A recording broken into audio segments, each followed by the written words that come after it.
वहीं लखनऊ में एक ऐसी सनसनीखेज वारदात सामने आई जिसको सुनकर सब कोई हैरान हो गया।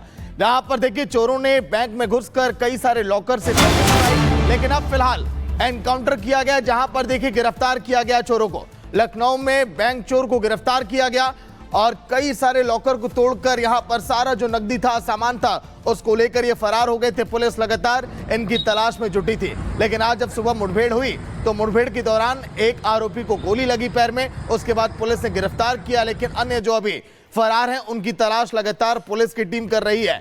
लेकिन 100 मीटर की दूरी पर महज इंडियन ओवरसीज बैंक था जिसमें लूट की वारदात को अंजाम दिया था इन आरोपियों ने, और लगभग 40 से 42 लॉकर को तोड़कर सारा सामान वहां से साफ कर चुके थे। लखनऊ के बैंक चोरी की तस्वीर जमकर सुर्खियों में रही, लखनऊ के अंदर, पूरे प्रदेश के अंदर। और अब आरोपियों का जब एनकाउंटर हुआ, लेकिन अभी भी जो फरार है उनकी तलाश अभी लगातार यूपी पुलिस कर रही है।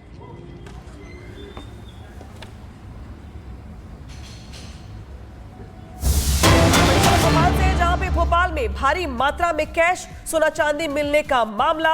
ईडी ने सौरभ शर्मा और चेतन गौर के खिलाफ केस दर्ज किया है। तो देखिए, ये वो तस्वीर है जिसने सबको हैरान कर दिया था। किस तरीके से आरटीओ के पूर्व कांस्टेबल के घर से सोना चांदी के साथ साथ जिस तरीके से कैश मिला था, इसके बाद चांदी की ईंटें मिली थी, इसके बाद अब जो है एक्शन तेज कर दिया गया है। सौरभ शर्मा के साथ साथ चेतन गौर के खिलाफ यहां पर केस दर्ज कर लिया गया है।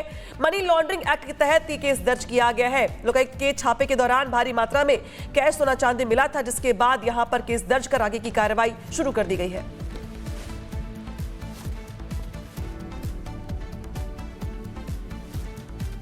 तो मनी लॉन्ड्रिंग एक्ट में यहां पे बड़ी कार्रवाई हुई है। आपको याद होगा कि किस तरीके से जब छापेमारी हुई थी तो छापेमारी में 52 किलो सोना, 234 किलो चांदी, कई चांदी की ईंटें, कई एसयूवी के साथ साथ जिस तरीके से धन कुबेर मिला था, उसके बाद ये तस्वीरें जो थी वो परेशान करने वाली थी, हैरान करने वाली थी। हालात ये बन गए कि इन नोटों को गिनने के लिए मशीन यहां पे मंगवानी पड़ी।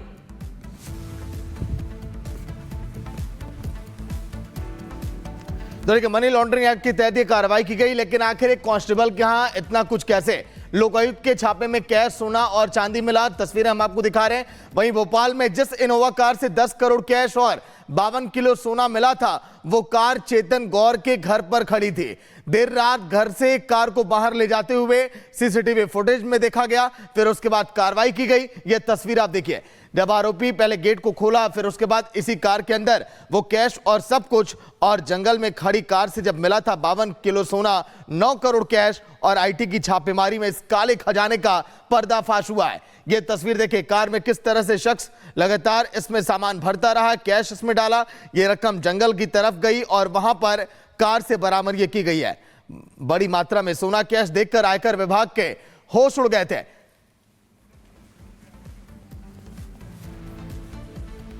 तो देखिए, आप सोरोस कनेक्शन की बात कर रहे हैं, क्योंकि इस पूरे मामले को लेकर के कई तरीके के आरोप लगाए गए। अमेरिकी अरबपति जॉर्ज सोरोस की इन दिनों भारत में खूब चर्चा हो रही है। शीतकालीन सत्र में कांग्रेस और सोरोस के गठजोड़ की भेंट चढ़ गया, क्योंकि मामला देश से जुड़ा था। और अब निशिकांत दुबे ने दावा किया है कि सोरोस के साथ कांग्रेस के हाथ का जो आरोप बीजेपी ने भी लगाया है, और उनकी जांच शुरू हो चुकी है। रिपोर्ट दिखाते हैं कांग्रेस सोरोस के साथ जांच पर किस तरह से बात आई है।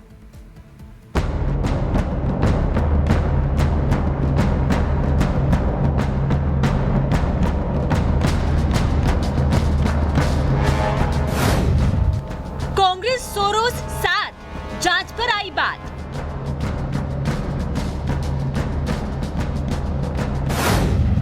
मचा है शोर, ये कैसा गठजोड़?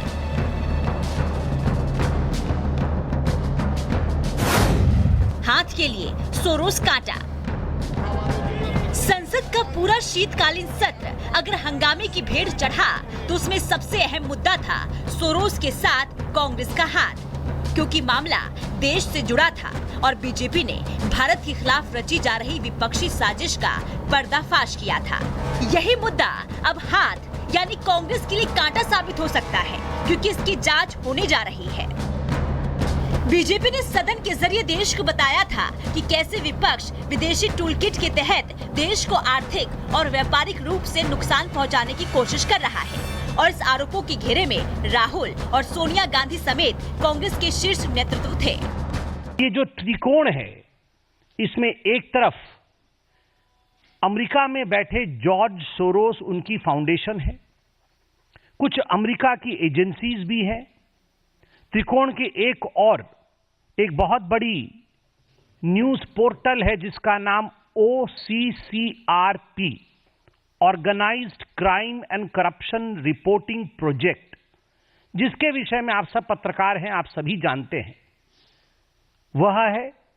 और त्रिकोण के जो आखिरी कोने में जो सबसे महत्वपूर्ण कोना जो हिंदुस्तान से संबंध रखता है, उस कोने में राहुल गांधी है, traitor of the highest order. ये OCCRP राहुल गांधी के बचाव में आर्टिकल क्यों छाप रही थी? क्योंकि अगर OCCRP को हानि होती है तो राहुल क्राइज, अगर राहुल रोते हैं तो OCCRP को दर्द होता है। ये दो बदन है, आत्मा एक है। अब बीजेपी सांसद निशिकांत दुबे ने दावा किया है कि कांग्रेस और सोरोस के गठजोड़ की सच्चाई जल्द ही सामने आएगी। सोशल मीडिया पोस्ट करते हुए दुबे ने लिखा,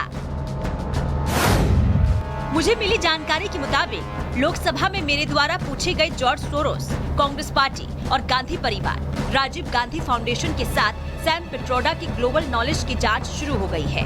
विदेशी फंडिंग के साथ देश तोड़ने का षड्यंत्र तथा उनके समर्थकों का असली चेहरा उजागर होगा।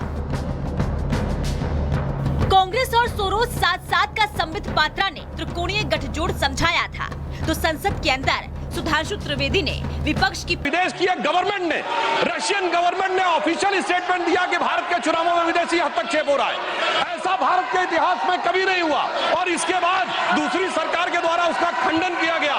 मैंने कोई घटना कोट नहीं की है, मैंने केवल एक रिपोर्ट कोट नहीं की है, मैंने 3 वर्षों का सीक्वेंस दिया है। इसके बाद सोरोस पर संसद में ऐसा संग्राम छिड़ा कि हर दिन सत्र की शुरुआत हंगामे की गूंज से शुरू होती। 12 दिसंबर को इसी मुद्दे पर कई और नामों का जिक्र करते हुए अहम खुलासे किए और सवाल भी उठाए। FDL-AP जो कश्मीर को अलग देश मानता है, उसके साथ राजीव गांधी फाउंडेशन के सोनिया गांधी के साथ क्या संबंध है जिसको सोरोस फंड करता है? सोनिया और सोरोस का रिश्ता क्या है? शीतकालीन सत्र में कांग्रेस जिन सरकार विरोधी एजेंडे को हथियार बना बीजेपी को घेरने की